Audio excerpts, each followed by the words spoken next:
दोस्तों कहा जाता है कि प्यार यदि सच्चा हो तो व्यक्ति को किसी न किसी मोड़ पर और किसी न किसी बहाने मिल ही जाता है। दोस्तों आपने प्यार की कहानी तो बहुत सुनी होगी। एक कहानी थी हीर और राजा की, एक कहानी थी लैला मजनू की। दोस्तों हीर राजा की जो कहानी है वो अपने आप में इतिहास में इस प्रकार लिख चुकी है।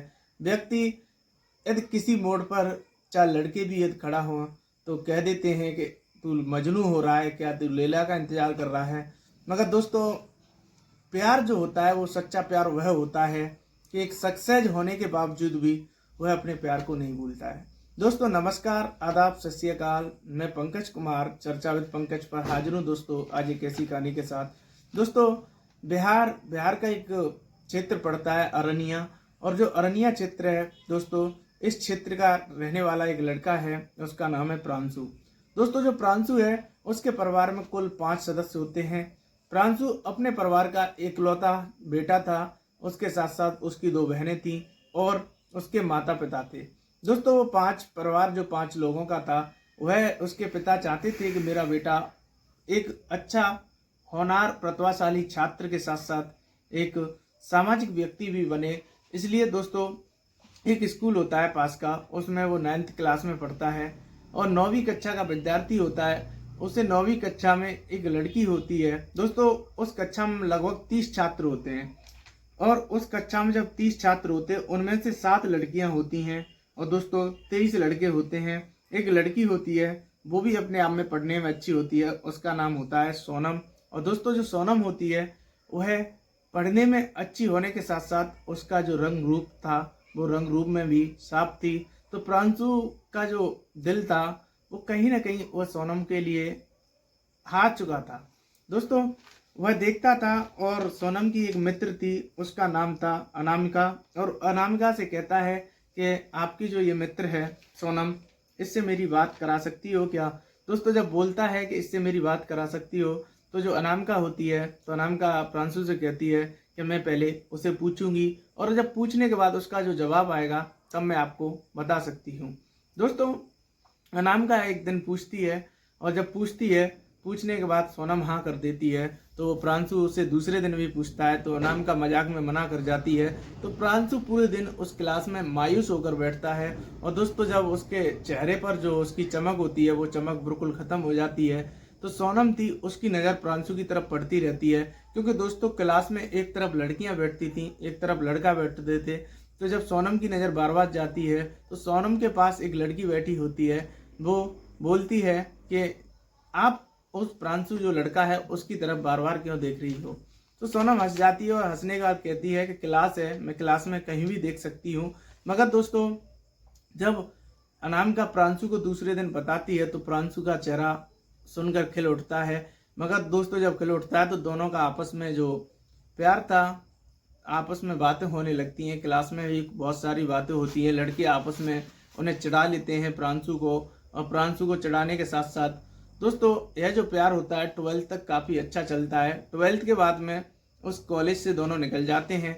जब उस कॉलेज से निकल जाते हैं तो जो प्रांशु था उसका लक्ष्य था एक एनडीए में बड़ा ऑफिसर बनने का, और वह लड़की थी वो चाहती थी कि मैं एक डॉक्टर बनूं, और डॉक्टर के लिए वह 12th के बाद नीट की तैयारी करने के लिए चली जाती है।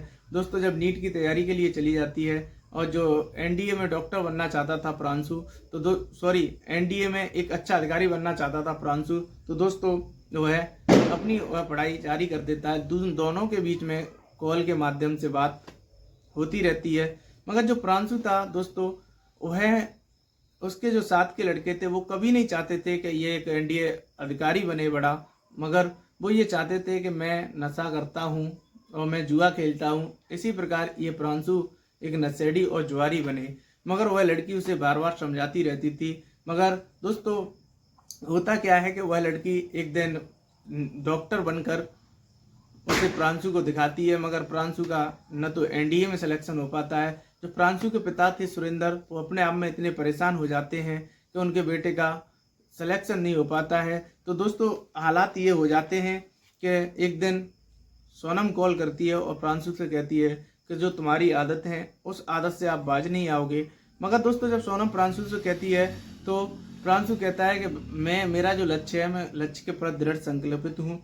मगर दोस्तों एक दिन जिस प्रांशु से जो सोनम थी वो बात करना छोड़ देती है। बात करने का जो कारण था वो है सिर्फ और सिर्फ उसका नशा, और नशा करने के कारण जब बात करना छोड़ देती है तो दोस्तों क्या होता है कि एक दिन जिस हॉस्पिटल के बाहर वह जिस हॉस्पिटल में सोनम डॉक्टर थी तो वह वहाँ पर एक गोलगप्पे का ठेला लगाने लगता है।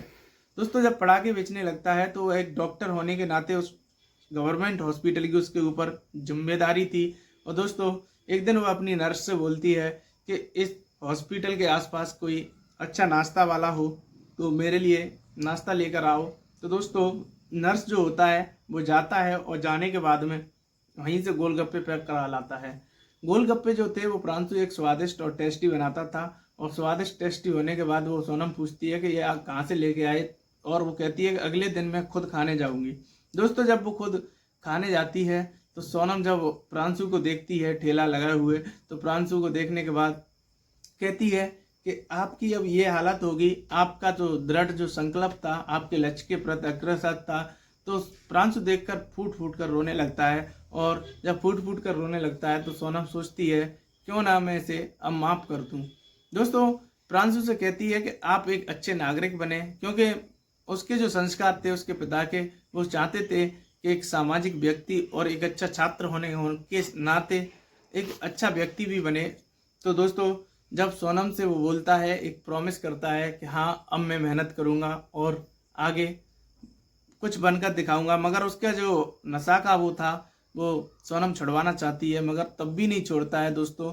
और वह वहाँ से सोनम अपने ही पास अपने रूम में रखने लगती है।